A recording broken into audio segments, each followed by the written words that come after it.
The daily life of the demon king C 17 evil Hestia और possibly a new family member. चलो थोड़ा पीछे चलते हैं, उस समय जब युद्ध खेलों के बारे में बैठक समाप्त हुई और हेस्टिया ने अपोलो के खिलाफ अपना गुप्त तकनीक इस्तेमाल किया।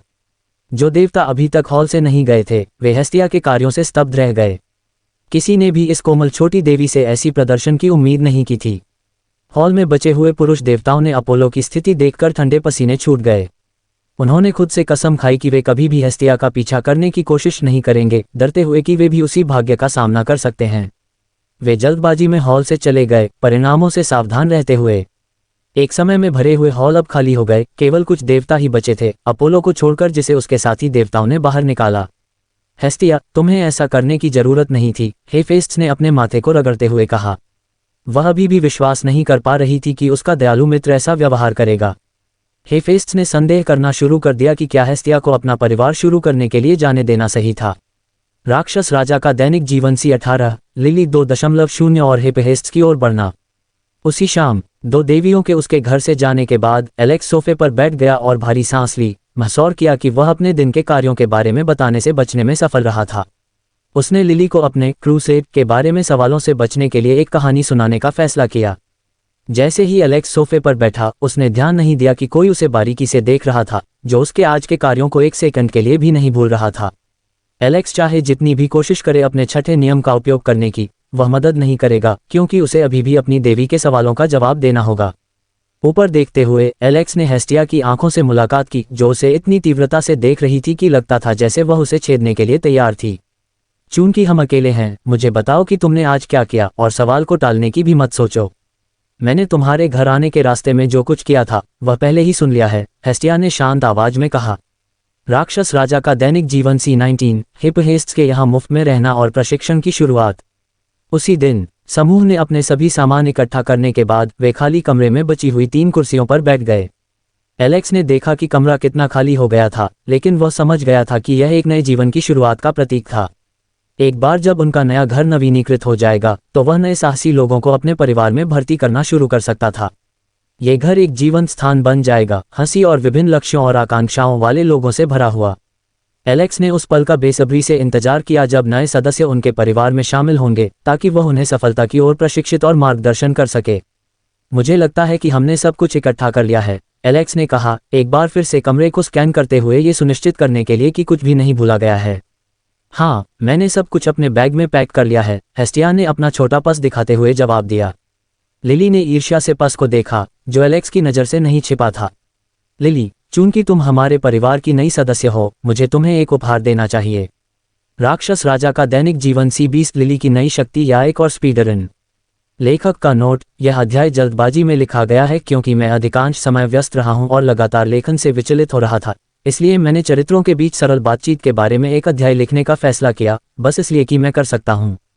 प्रशिक्षण मैदान। एलेक्स ने अपने शिष्यों को वजन के साथ दौड़ने और अभ्यस्त होने के लिए भेजने के बाद उसने गैंग के साथ थोड़ी बातचीत करने का फैसला किया, खासकर हेस्टिया, हेफेस्टस, लोकी और तसुबाकी के साथ। लेकिन जैसे ही वह पास आया, एक बेचैन देवी, जो इंतजार करने से थक गई थी और सच्चाई जानने के लिए उत्सुक थी, बोलने लगी। वह बहुत जिज्ञासु थी कि एलेक्स ने अंधकूप में क्या किया था। एलेक्स, पिछली बार तुम मुझे विचलित करने में कामयाब रहे थे, लेकिन इस बार नहीं। मैं जानना चाहती हूं कि तुमने अंधकूप में क्या किया। अफवाहें मेरे लिए पर्याप्त नहीं हैं, मुझे विवरण चाहिए कि तुम क्या कर रहे थे, लोकी ने जैसे ही एलेक्स पास आया, कहना शुरू किया। उसका सवाल सुनकर एलेक्स की आंखें तुरंत घबराहट से चारों ओर घूमने लगीं। लोकी, मुझे नहीं पता कि तुम्हें क्या बताऊं। राक्षस राजा का दैनिक जीवन सी 21 युद्ध खेल या पूर्ण विनाश। एलेक्स के समूह के अंधकूप से निकलने के बाद उन्होंने लिली की पहली सफल छापेमारी का जश्न मनाने के लिए भोजन करने का फैसला किया। उसने वह हासिल किया था जो उसने पहले कभी नहीं सोचा था। हालांकि एक विवरण था जिसे एलेक्स भूल गया था। लिली ने जब वह अंधकूप के फर्श पर लेटी हुई थी, थकी हुई, क्या कहा था? क्या तुम्हें याद है कि मैंने तुम्हें क्या कहा था कि जब मैं अपनी ताकत हासिल कर लूंगी तो मैं तुम्हें जो कुछ भी सहना पड़ा उसके लिए गला घोंट दूंगी? लिली ने एलेक्स को घूरते हुए कहा। मुझे नहीं पता कि तुम किस बारे में बात कर रही हो। क्या तुम्हें अपने द्वारा हासिल की गई उपलब्धि पर गर्व नहीं होना चाहिए? एलेक्स ने पूछा, जो लिली की धमकी को पूरी तरह से भूल गया था। उसने कहा था कि जब वह अपनी ताकत हासिल कर लेगी तो वह तुम्हें गला घोंट देगी। एस ने लिली की ओर से एक सपाट लहजे में जवाब दिया, जिससे एलेक्स की आंखें झपक गईं। बिल्कुल, अब यहाँ आओ और अपने मजाक के लिए अपनी पात्र सजा लो। लिली ने कहा, एलेक्स की पीठ पर कूदते हुए और एक चौखोर लगाने का प्रयास करते हुए। राक्षस राजा का दैनिक जीवन C22, राक्षस राजा और देवता पर हमला। युद्ध के मैदान। आइए थोड़ा पीछे जाएं, उस पल से पहले जब एलेक्स ने लिली को किले की ओर भेजा था ताकि अपोलो के परिवार के 2 सदस्यों को युद्ध में हस्तक्षेप करने से रोका जा सके। लिली को नहीं पता था कि ये दोनों लड़कियां कभी हस्तक्षेप करने का इरादा नहीं रखती थीं और एक मजबूत योद्धा के साथ रहने की योजना बनाई थी ताकि यदि आवश्यक हो तो वह घायल साथियों का इलाज कर सके। लिली के किले के अंदर हल्के से उतरने के बाद उसने चारों ओर देखा और अपना वस्त्र पहन लिया। जब ये युद्ध समाप्त हो जाएगा तो मैं निश्चित रूप से उसे गला घोंट दूंगी। अगर मैं उसे गला नहीं घोंट सकती तो मैं उसके जीवन को दुखी बनाने का तरीका ढूंढ लूंगी। लेकिन अभी के लिए मुझे इन लड़कियों को ढूंढना होगा, लिली ने सोचा जब उसने वस्त्र पहना ताकि वह दिखाई न दे। लिली चुपचाप अपने लक्ष्य की ओर बढ़ी, जो केंद्र से दूर एक घर में छिपा हुआ था। जैसे ही वह घर के पास पहुंची, उसने उनकी बातचीत सुनी और छिपकर सुनने का फैसला किया। कैसेंड्रा, क्या तुम सुनिश्चित हो? राक्षस राजा का दैनिक जीवन C23, नए सदस्यों का अपहरण कैसे करें, या बल्कि उन्हें कैसे आमंत्रित करें? यूरेनस द्वारा एलेक्स और हेस्टिया को एक अलग कमरे में आमंत्रित करने के बाद हर कोई चुप हो गया, ये समझने की कोशिश कर रहा था कि अभी क्या हुआ था। शुरुआत में यह एक सामान्य युद्ध खेल के रूप में शुरू हुआ था, लेकिन फिर घटनाएं अप्रत्याशित मोड़ पर चली गईं। एलेक्जेंडर वाल्डियोगोड, हेस्टिया फैमिलिया का एक सदस्य, अपोलो फैमिलिया पर हमला किया और उनके साथ क्रूरता से निपटा। स्क्रीन देखते हुए लोग समझ नहीं पा रहे थे कि उसे क्या प्रेरित किया था। घटनाएं इतनी तेजी से विकसित हुईं कि दर्शक साथ नहीं रह सके। युद्ध समाप्त होने के बाद एलेक्स लौटा और अपोलो पर हमला किया।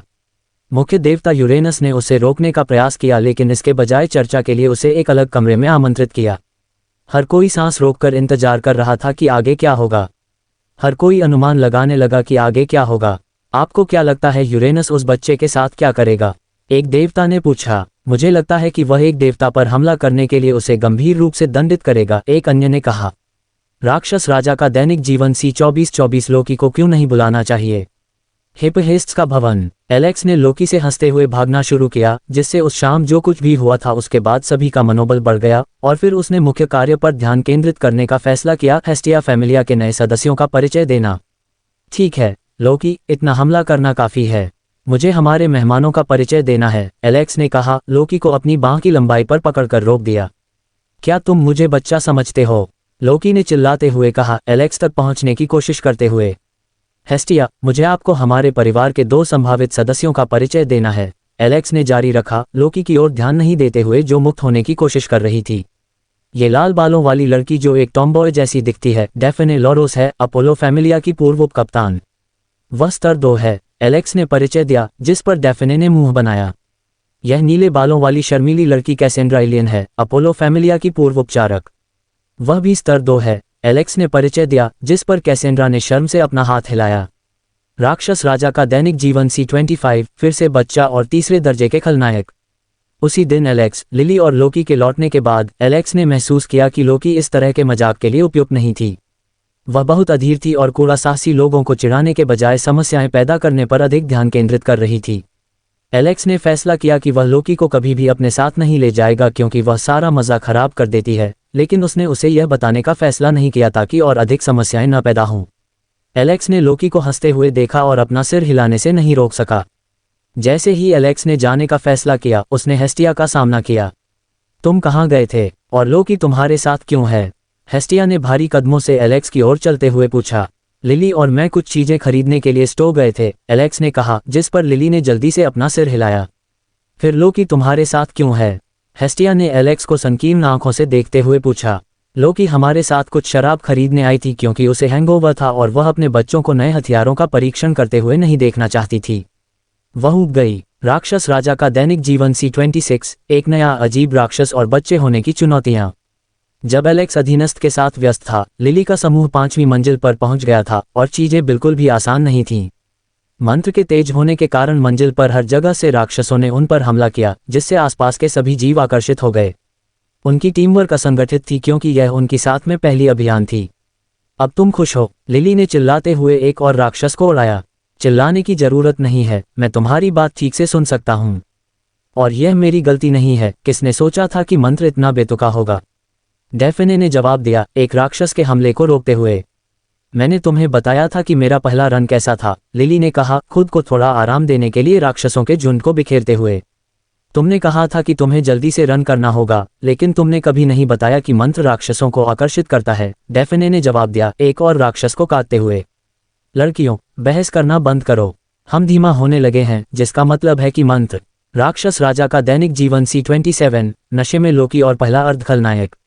जब एलेक्स वेट्रेस के साथ बातचीत कर रहा था और एक निश्चित बिल्ली लड़की द्वारा अपहरण से बच रहा था, एक परेशान करने वाली देवी जाग गई।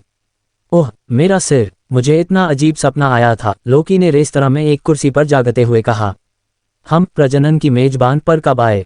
मुझे लगता है कि मैं सो गया और भूल गया, उसने कहा, सवाल को अलग रखने का फैसला करते हुए जब उसने अपने सामने पे देखा। लोकी सामा, आपने क्या सपना देखा था? फिन ने पूछा, सभी का ध्यान आकर्षित करते हुए। महसूस करते हुए कि सभी आंखें उस पर थीं, फिन पसीना बहाने लगा, जानता था कि उसने गलती की थी। मैंने सपना देखा था कि एस और एलेक्स का एक बच्चा है और वे मुझे छोड़कर चले गए, मेरे बिना खुशी से जीवन जी रहे हैं, लोकी ने अपने गिलास से शराब पीते हुए कहा। ऐसा नहीं हो सकता, लोकी सामा, ये सिर्फ एक सपना है, फिन ने चीजों को शांत करने की कोशिश की। ठीक है, एस और एलेक्स के बिना मेरे बिना बच्चा नहीं हो सकता, लोकी ने अपने गिलास से एक और। Daily life of the demon king C28, Thanatos की एक्टिंग स्किल्स और फ्रेया का निमंत्रण। शाम को एलेक्स के होस्टेस ऑफ फर्टिलिटी छोड़ने के बाद लोकी फैमिलिया के सदस्य भी इकट्ठे हुए और घर चले गए। रेड के बाद आराम करने और लोकी को शांत करने की जरूरत थी, जो किसी भी समय बकवास करना शुरू कर सकता था और कुछ ऐसा कह सकता था जिससे समस्याएं पैदा हो सकती थीं। अपने महल में पहुंचने पर लोकी फैमिलिया के सदस्य अपने कमरों में बिखर गए स्नान करने और आराम करने के लिए। केवल फैमिलिया के कप्तान फिन पीछे रह गए लोकी को बताने के लिए कि डंजन में क्या हुआ था और उन्होंने गिल्ड को किसका शव भेजा था ताकि यह पता लगाया जा सके कि वह किस फैमिलिया का था। एलेक्स ने स्थिति के बारे में ज्यादा जानकारी नहीं बताई थी, लेकिन फिन ने इतना समझ लिया था कि भविष्य में उनके लिए परेशानी का इंतजार था। अच्छा फिन, मुझे बताओ कि डंजन में क्या हुआ और एलेक्स ने हमसे इस स्थिति के बारे में चुप रहने के लिए क्यों कहा, लोकी ने पूछा। बार के पास जाकर शराब की बोतल पकड़ ली। मैं आपको सब कुछ क्रम से समझाऊंगा। Daily life of the demon king C29, Freya के साथ दिल की बात या एक नया सहयोगी। फ्रेया के पास जाते समय मुर्गा छोकरे का अनुसरण करते हुए एलेक्स ने सोचा कि फ्रेया ने उसे क्यों आमंत्रित किया था। इस महिला ने निश्चित रूप से बिना किसी कारण के ऐसा नहीं किया था। एलेक्स ये समझना चाहता था कि वह उसे क्यों देख रही थी, जबकि उसने अपनी आत्मा को छुपा लिया था। अगर कोई उसकी आत्मा देख सकता है तो कितने देवता जिज्ञासा से मर जाएंगे। विभिन्न विकल्पों पर विचार करते हुए उसने सीधे फ्रेया के पास ले जाने वाले व्यक्ति से पूछने का फैसला किया। अरे बिल्ली छोकरे, क्या तुम्हें पता है कि फ्रेया ने मुझे क्यों आमंत्रित किया? एलेक्स ने अपने साथी को देखते हुए पूछा। मुझे नहीं पता, और लेडी फ्रेया की इच्छा मेरी चिंता नहीं है, मैं बस उनके आदेशों का पालन करता हूँ, बिल्ली छोकरे ने जवाब दिया। तो तुम एक आज्ञाकारी कुत्ते हो, भले ही तुम बिल्ली हो, एलेक्स ने व्यंग्यात्मक रूप से कहा, अपनी बाहें फैलाते हुए। लेडी फ्रेया हमें अपने गुलाम नहीं मानती, वह हमें परिवार मानती है, बिल्ली छोकरे ने एलेक्स को घूरते हुए कहा। अच्छा, अगर तुम ऐसा कहते हो, तुम्हारा नाम क्या है? मैं तुम्हें बिल्ली छोकरे कहकर बुलाने से थक गया हूँ, एलेक्स ने पूछा। Daily life of the demon king C30, detective बिल्ली और देवियों की लड़ाई। एलन का दृष्टिकोण। एलेक्स द्वारा फ्रेया और ओट्टो पर टेलीपोर्टेशन मैजिक का उपयोग करने के बाद केवल एलन ही कमरे में रह गया था। उसे थानाटोस फैमिलिया, थानाटोस खुद और उनके सभी सहयोगियों की जांच करने का काम सौंपा गया था।